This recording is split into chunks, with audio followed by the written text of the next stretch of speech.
Hola a tothom, soc Jordi i us dono la meva benvinguda al nou podcast ebrenc fet des de Tortosa, anomenat Lo Cafret. Què farem en aquest podcast? Parlar de temes diversos. Parlarem d'economia, parlarem d'història, parlarem de folklore, parlarem de cultura i qualsevol tema que pugui ser interessant de debatre amb diversos convidats que us aniran presentant i que aniran venint. Per tant, sou benvinguts, repeteixo, i de Tortosa, Terres de l'Ebre i cap al món, endavant!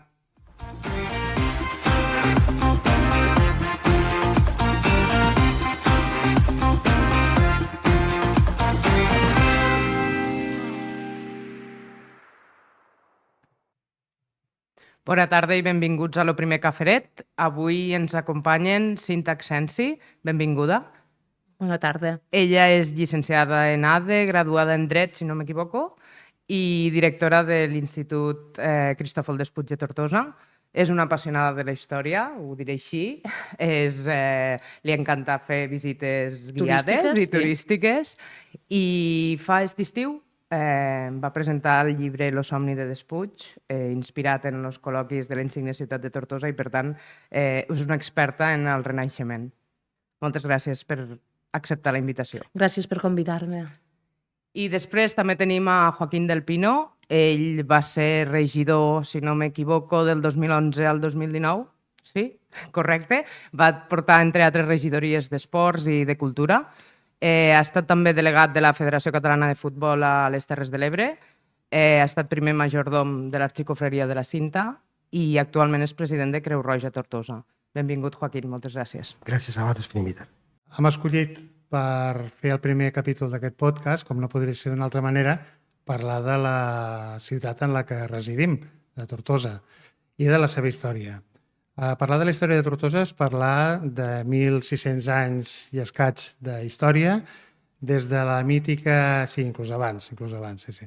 De la mítica ibera, passant per la d'Artosa romana i visigòtica, una ciutat prou important ja a l'època del Baix Imperi, perquè ja va ser cap d'un bisbat en aquell moment, conquerida pels sarraïns l'any 714, va ser també força important dintre del Gran Califat i també va ser capital de la taifa de Tortosa, cosa que ja diu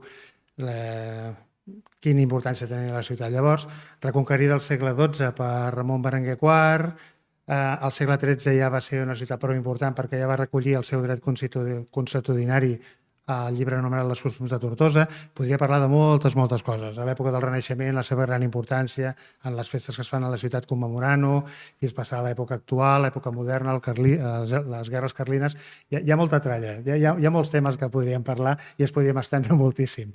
Però, bueno, s'ha de començar per algun lloc, no? Llavors, la primera pregunta que faria als convidats seria què se sap sobre els orígens de Tortosa, quines troballes han hagut al respecte, quines excavacions.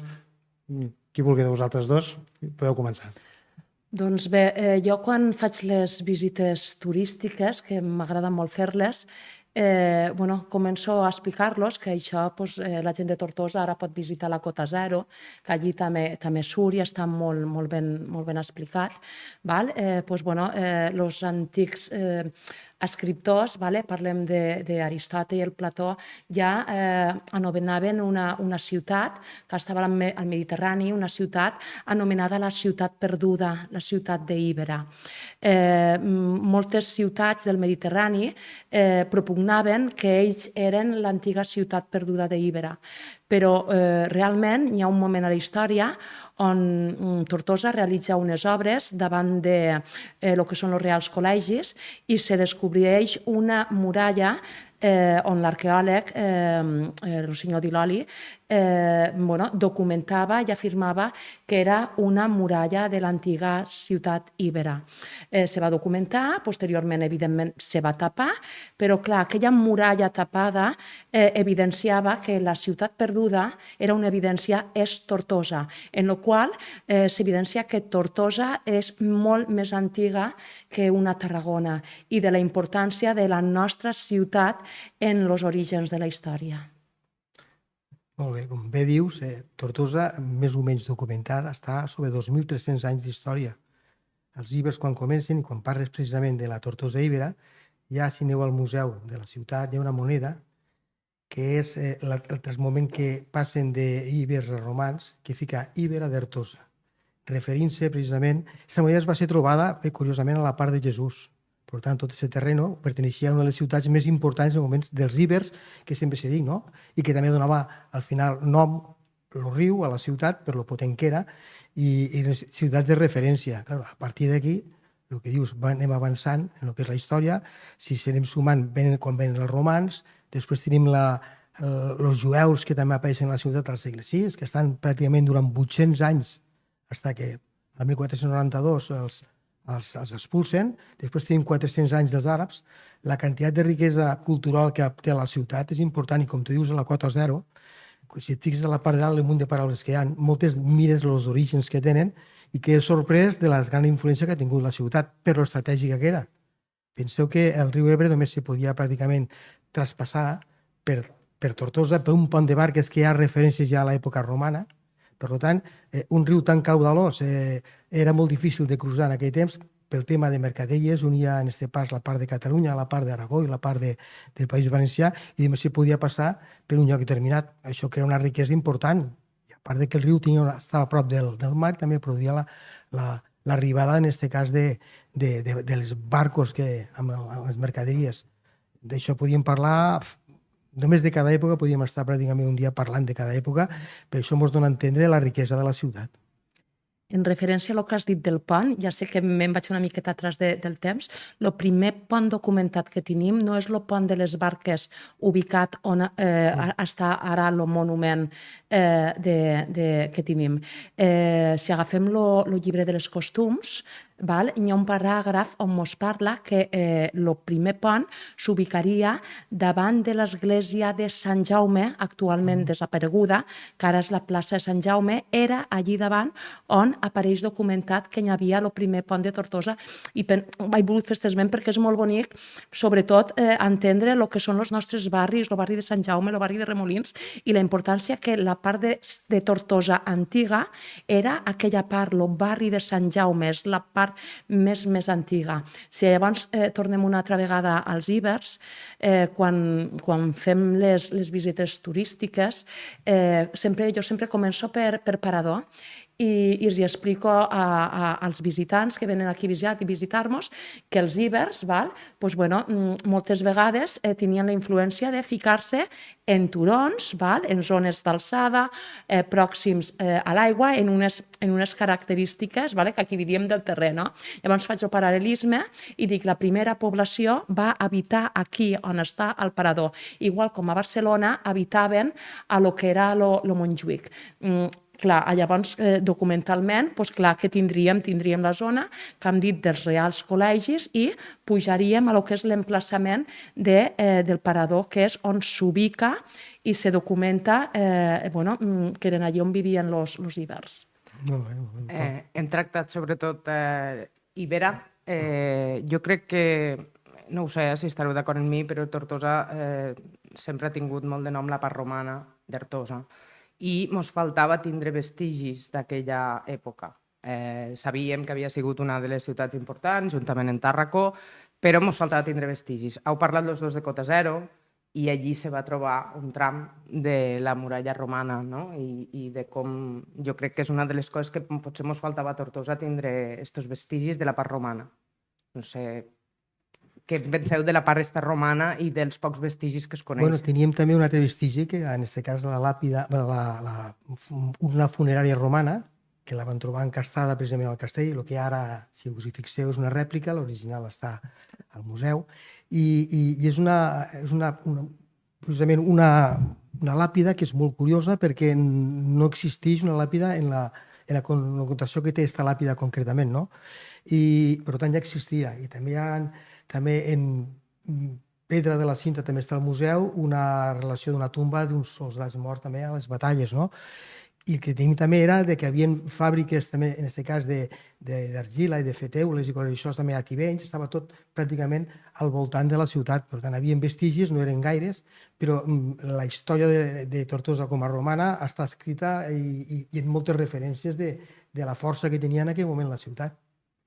Després de l'època dels romans, com podeu veure, Tortosa té molta més història que els 1.600 anys que he dit jo al començament. evidentment. Després dels romans, l'imperi romà va caure, va començar l'època visigòtica, en el qual, pel que tinc entès, a la zona on està actualment la catedral hi havia també una església, no? L'època visigòtica és una època que és complicada moltes vegades de trobar vestigis perquè després les ciutats es construeixen damunt dels restes anteriors, etc., no? Però també heu parlat de la Cota Zero, no? També s'han trobat coses de l'època visigòtica a la Cota Zero, no? També en aquella època d'Artosa era cap de bisbat. Teniu alguna anècdota, alguna cosa d'aquesta època? A veure, de l'època visigòtica, que has parlat de bisbat, tenim una anècdota, no? En aquell moment Tortosa té dos bisbes. Un que és el bisbe Froilán i el bisbe Julià. Un és cristià i l'altre és arrià. Antes el Froilán, o Freuschle, que està escrit, es va convertir al cristianisme. Llavors, clar, el que no van voler és treure'l de bisbe. I Tortosa arriba un moment que arriba a tindre dos bisbes. El bisbicot, que era arrià, que se converteix al cristianisme, i és una anècdota perquè una ciutat que té dos bisbes en aquell moment, no? Perquè a la Cota Zero també es va trobar alguna moneda visigòtica, no? I el primer absis, no? L'absis que havia és petitet, l'absis que està, però també és una referència que hi ha molt poca referència a nivell de tota Catalunya d'arquitectura dels visigots. Per tant, aquí també és una troballa important.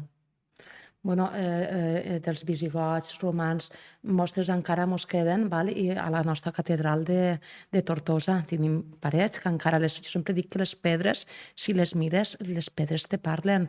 Jo me n'en recordo de fer visites a la catedral de Tortosa i dir, mireu esta part de paret, vale? Aquestes pedres són romanes, perquè realment, fins i tot quan surts al mur, val? On estava l'antic fort de la Canonja, allí tenim un contrafort que tu pots veure, val? En les pedres, simplement mirant-les, les diferents èpoques, és dir, simplement per textura, per color, és dir, les diferents fases. I quan visites la catedral també ho pots veure. Sí, al museu, antes de pujar les escales que pugen a la part de dalt, hi ha el mur, que és mur romà pur i dur, se veu clarament allà el mur romà. I aquell mur romà també estava apegat a la mesquita àrab, que també estava allí. La mesquita àrab va ser acabada al 900 i pico, va tenir molt poca vida. Era molt gran, estava al carrer Taules Velles, tocava, per tant, a la paret del museu. Quan van conquistar Tortosa, la van santificar, però al cap de poc temps van crear la iglesia romànica i se la van carregar. I allí està un tros de mur romà que estava pegat també a l'església, a la mesquita àrab en aquest cas, no? Que és tota aquella part que havia, no? I a part de vestigis romans també teníem aquí davant de la catedral, a costat del bisbat, estava la llar Santo Ángel temps atrás, allí van trobar un pòdium romà, tota la part d'un pòdium romà, i curiosament a baix una tomba d'un xiquet que estava col·locada també allí, no? Tot això són vestigis de l'època romana que dic que en aquell temps va ser molt potent la ciutat a tots els nivells, i això diem pel mateix, no? Perquè era un lloc estratègic per a poder passar d'un lloc a l'altre. I Tortosa tenia la força que tenia estratègica a nivell de totes les batalles.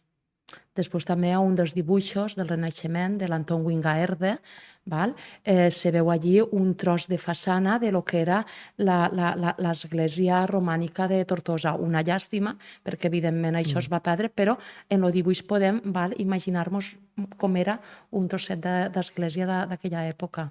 I ara de romans, una anècdota.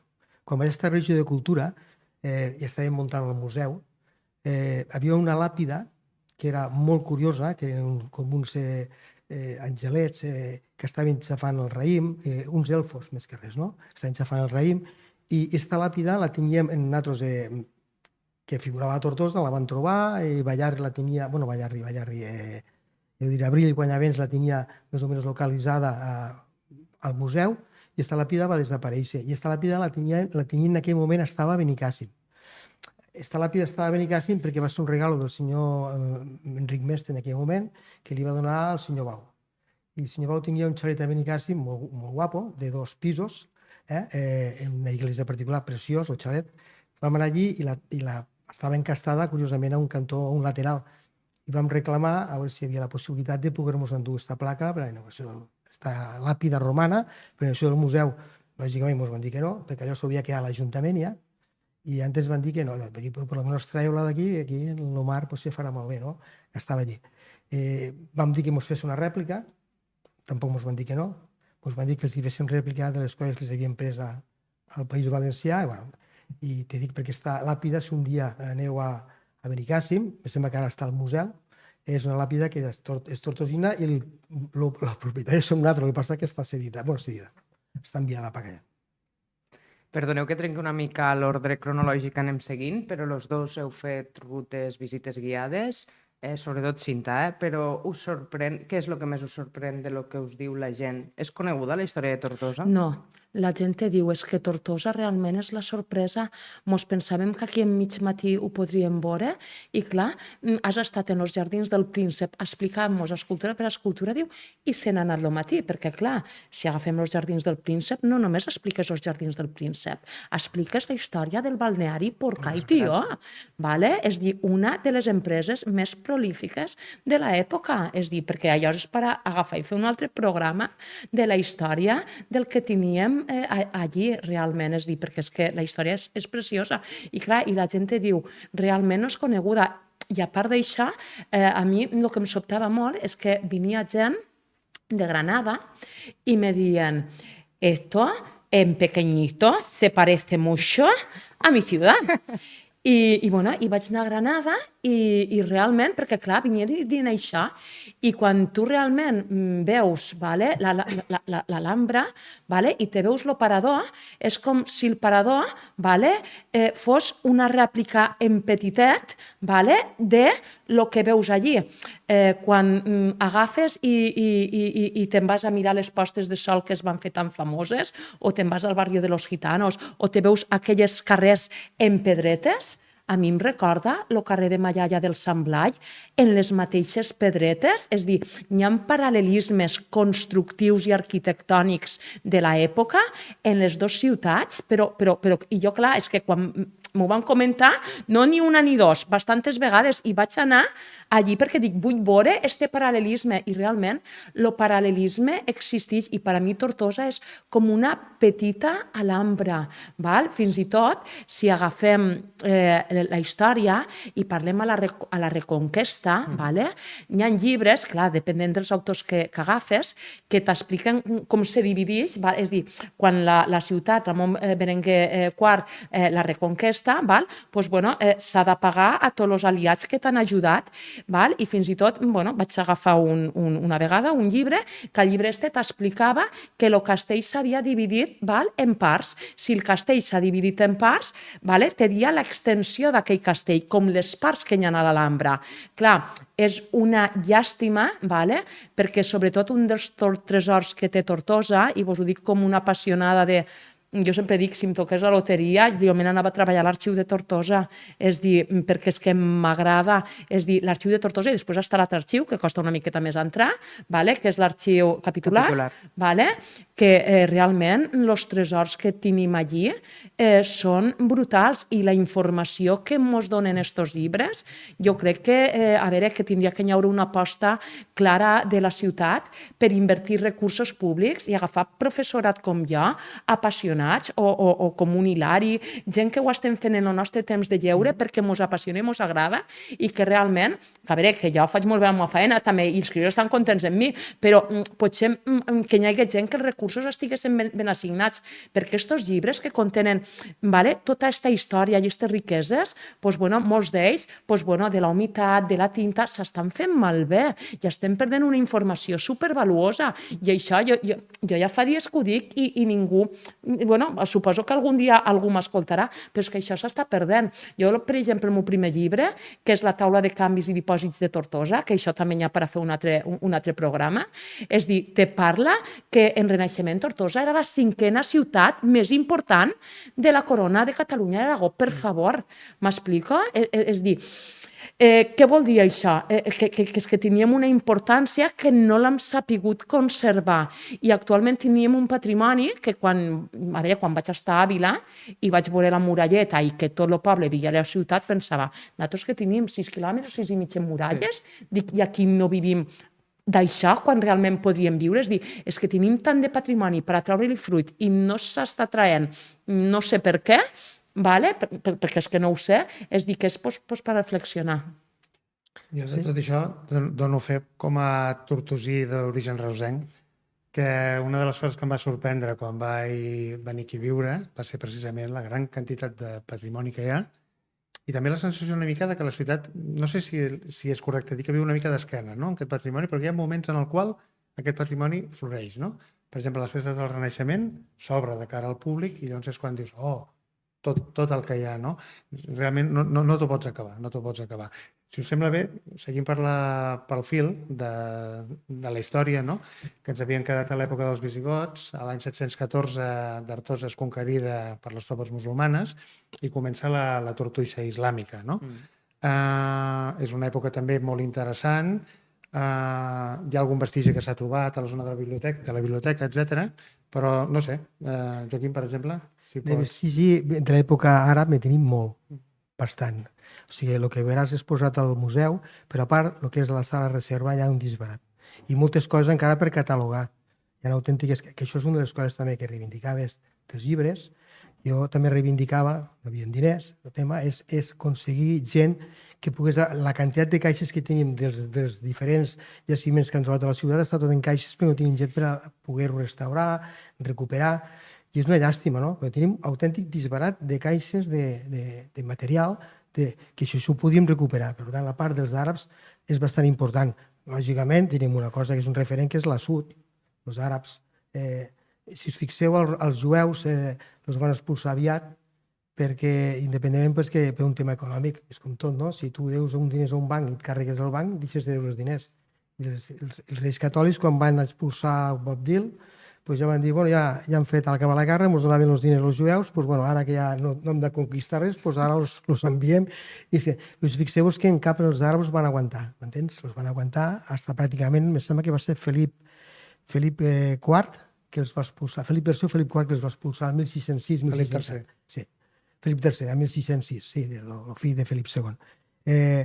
Els van aguantar més perquè era una cultura molt més potent i que va deixar, aquí, hi ha moltes paraules àrabs dins del nostre llenguatge propi, del tortosí, del català tortosí, que ens donem peu a la gran quantitat de coses que vam fer a la nostra ciutat. I referent a això que dius, no?, d'arreglar tot això, no?, dels llibres, que és tota la raó del món. Jo estic en esta creuada igual que tu. Jo ara tinc, en aquest cas, el privilegi de poder ser l'arxiver de la cofradia. 400 i pico d'anys en història, en uns llibres que feia temor, no el següent. Cada any n'estem reformant dos i cada vegada que obrim un llibre i mirem el que hi ha, jo em quedo parat. Me quedo parat de les coses que tenim i respecte a el que també dies de com vas ensenyar a la gent que diu, és que el que em queda més parat és que la gent... Tortosa viu d'esquena perquè no la coneix. Se queden parats, la gent de Tortosa, jo la meva forma d'ensenyar als amics, que anem a fer una paella, quan acabem, fem primer a la volta, es queden tots parats. I això és que, clar, vaig començar a acabar amb més gent. I me ve, escolta, vull vindre, no sé, i es queden parats de la riquesa que tenim. Jo sempre els dic, de tot el que us explico, vos quedeu un 10%, però expliqueu-ho. Quan vinc de fora, dieu-li això. I Tortosa m'ha viscut d'esquena perquè no coneixia la ciutat. No la coneixia. La coneixia a vegades més gent que ve de fora que els hi expliquen, que estos d'aquí, la gent d'aquí no els hi pega per aquí. I vulguis o no vulguis, en tot el que tenim enterrat i el que hi ha, perquè aquest arxiu capitular que dius tu que és més difícil d'entrar, tenim unes autèntiques joies, tenim incunables, com pots saber. Per què? Sabeu per què, no? Perquè quan Felip II va rapinyar la majoria de les biblioteques de tots per a l'Escorial, quan va muntar l'Escorial, van tindre la sort que un dels seus confessors era el bisbe Cardona, que era bisbe de Tortosa. I aquell home, teòricament, va dir que aquí és pequeño, no tenim nada, però no colava i li van donar una cosa. Les disputes de Tortosa estan precisament a l'Escorial, però tota la resta no es va tocar. I tenim aquí una de les biblioteques més importants a nivell de tot el món, en incunables. El que passa que també està tot molt... Tampoc se'n parla molt, perquè també contra mi no se sàpiga millor. Efectes de robatoris i històries d'estes, no? Però teòricament tenim aquí un tresor que tampoc no som conscients. Hem parlat un moment també de la part de la reconquesta i sí que m'agradaria una cosa que jo crec que les dones tortosines m'ho sentim molt orgulloses i m'agradaria que Cinta ho expliqués perquè com este podcast és de Tortosa, Terres de l'Ebre al món, voldria que expliqués el que és l'Orde de l'Atxa i com sorgeix tot en aquella època. Pues l'Orde de l'Atxa és una història preciosa que sorgeix a la Reconquesta l'any 1148 per Ramon Berenguer IV, quan Ramon Berenguer IV reconquesta Tortosa, la finalitat era agafar i continuar en les forces cristianes, continuar reconquerint territori, de tal manera que gran part dels homes marxen de la ciutat, i se queden les dones i poca gent més a la ubicació que seria el castell de la Suda. Llavors les van atacar i les dones tanquen el que són les portes del castell i amb atxes, en oli roent, i tot el que tenen aconsegueixen lliurar i guanyar la batalla i que realment no entressin. Quan els homes tornen, perquè clar, quan tornen i veuen la proesa i la valentia de les dones tortosines, decideixen, i així ens ho explica el nostre estimat Despuig al seu llibre, els dona a les dones una sèrie de privilegis i dels que m'agraden més a mi és que les dones ja no anirien detrás de l'home, sinó que tindrien una posició al costat o davant. És un dels quants privilegis que se'ls dona i a partir de llavors les dones tortosines van gaudir d'una sèrie de drets que passaven als seus descendents i al seu llinatge de descendents tortosines i ens parla que en un temps on la figura de la dona era per estar a casa, per a tindre fills i poca cosa més, és dir, que una dona tingui el valor de lluitar i fer el paper de valentia i de proesa, per això per a nosaltres és tot un honor, perquè és que a veure, és veritat, i és una de les històries molt boniques, i ara quan a les festes són pubilles ens fa molta il·lusió que a la nostra banda ens fiquen. És algo de dir, soc tortosina, tinc este orgull de ser-ho. És una història que trobo que tractant el que és la perspectiva de gènere i el paper de la dona és superimportant. A mi m'agrada molt quan estic en gent, allí al Parador, explico dues històries. Una és l'Orde de l'Atxa i l'altra, que hi ha gent que diu que és una llegenda, que no està documentada, que és la tossa de la Reina Mora.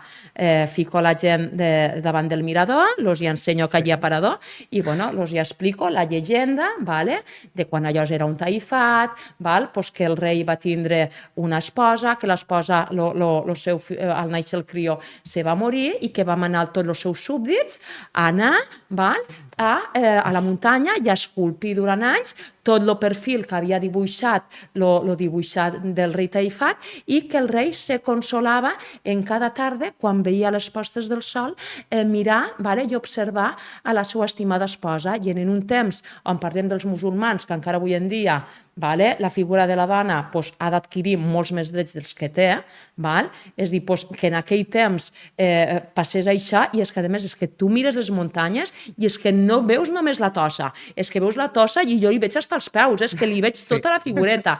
I quan expliques aquesta història, als xiquets els agrada molt i a la gent de fora també. I a més és molt típic que quan vas a molts de puestos agafen roques i te diuen, mira, això és això, doncs nosaltres tenim a la nostra Reina Mora i és les dues figures que ensalcen el que són les dones a Tortosa. És molt, molt bonic. És una anècdota molt bonica, t'he de dir, i realment que il·lustra molt bé la modernitat d'una societat que l'han de posar en el seu lloc històric, però que en aquell moment, tenint en compte com era la societat de l'antic règim, està clar que se donessin aquests privilegis a les dones és tota una proesa, no? Llavors, hem parlat de la Reconquesta. Perdona, Joaquim? Sí? Dels privilegis de les dones, tenen dos de molt potents, que no s'utilitzen ara. Un dels privilegis era precisament de poder ser les que encapçalaven les cerimònies. Anar davant. Quan un es casava, ara se considera que és al revés. La dona entra detrás, l'espera, però teòricament, antigament, sempre entrava primer l'home, que vol dir que era la persona que... i després entrava la dona, que anava detrás. Ara es dona al revés per si es presenta o no es presenta, però això és un altre tipus de... Tenien en aquest cas aquest privilegi. Este era un, i l'altre, que és un privilegi que heu de pensar que a dia d'avui encara el Codi Civil encara està vigent, a dia d'avui, no? L'altre privilegi que tenien era que no pagarien cap tipus de diner i impost quan eren coses per a la seva per arreglar-se, per dir alguna cosa, per el cabell o per la roba, que això dia d'avui encara existeix. O sigui que si teòricament s'apliquessin les tortosines haurien d'anar i dir jo no vull pagar IVA perquè estem exents d'impost, segons diu el llibre dels costums, no?, de Tortosa. I és una font del dret. Sí. És que és curiós. Jo sempre els hi dic, no? A vegades dic, mira, vosaltres perdeu una cosa que la teniu col·locada.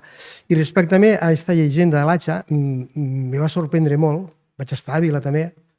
Clar, la muralla que la tenen preciosa, però preciosa per què? Perquè és del Ministeri de l'Ejército i cada any aquells fan el manteniment. Aquí nosaltres, el Ministeri de l'Ejército ens ho va treure damunt i ens ho ha donat. Ara, Joaquim, has introduït un tema molt interessant. La ciutat va ser reconquerida al segle XII per Ramon Berenguer IV, el que diem, però al segle XIII ja recull el seu dret civil en els costums de Tortosa, que és una obra molt important, que tinc entesa que és font del dret i que inclús té vigència actualment en algunes dades, com pot ser la figura aquella de l'usucapió o del successori, no? Podeu donar 5 cèntims sobre... Sí, perdona, antes, volia dir només una cosa. D'això parlava de que em vaig quedar molt parat a Àvila perquè estaven reproduint la mateixa història que aquí a Tortosa. Quan estàvem fent l'explicació a la muralla, també van dir que els homes havien sortit i s'havien quedat i em vaig quedar una mica parat. Dic, home, la nostra té més força i per això està tots els que han fet i tenen el que tenen. Però també la feien seua. Feien la mateixa història, és curiós, el guia que ens estava explicant, en aquell moment van passar per una porta, que aquí es posaven les dones, perquè van marxar els homes, van defensar la ciutat i tal. Lògicament, allà no tenen cap tipus de símbol com nosaltres tenim aquí, però és curiós que en les mateixes èpoques s'hagi reproduït 2 vegades la mateixa història. Ahí lo dejo, com diu. Però a veure, quan parlàvem de repetició d'històries, jo me'n recordo que al poble de ma mare, que és un poble petitet de Jaén, quan, de les últimes vegades que el museu lo van actualitzar i parlaven que un home del poble havia sigut qui havia capturat, era una història que aquí se li atorga a Joan d'Aldana, que era militar, el pare de la Magdalena Aldana, que va capturar el rei de França i clar, i llavors li van donar cents privilegis. La mateixa història, quan vaig anar l'última vegada al poble de ma mare al museu, que l'havien modernitzat, clar, suposo que devia haure un grup d'homes, entre estos estava Aldana, devia haure i saps aquestes coincidències que dius, mira, expliquen la mateixa història, o és com Ibera, és dir, quantes ciutats volien ser Ibera i Ibera érem nosaltres, però clar, sempre hem de buscar, és com el que parlàvem avui de Colón, és que tenim proves a través de llibres documentats que amb molts d'indicis, és dir, era d'aquí. I això dona per un altre capítol, i són històries que la gent s'ho apropia perquè és una manera de tindre una riquesa cultural, un patrimoni i de fer el que s'anomena un producte turístic perquè la gent vingui, captar-los, i això és una revitalització econòmica fonamental per les nostres terres. En aquest cas, el que estaves dient, del que captura Francesc I en aquesta guerra, Tortosí, el comandant era Joan d'Aldana, però és un soldat que el captura. I diuen que el soldat seria Juan d'Urbieta, podia ser que fos del poble no? Però, clar, el que s'endú l'espasa, el que dona i tot això és Aldana, que és un dels de més alta graduació. Podia ser això, m'entens? El que tingués el rang. Exacte. Joaquim, Cinta, avui ho haurem de deixar aquí, però han sortit un munt de temes. Ens queda parlar del llibre dels costums, ens queda parlar del Renaixement, que sé que els dos sou uns grans amants d'esta part i, per tant, ja us convidem ja de per si a un altre podcast, Lo Caferet.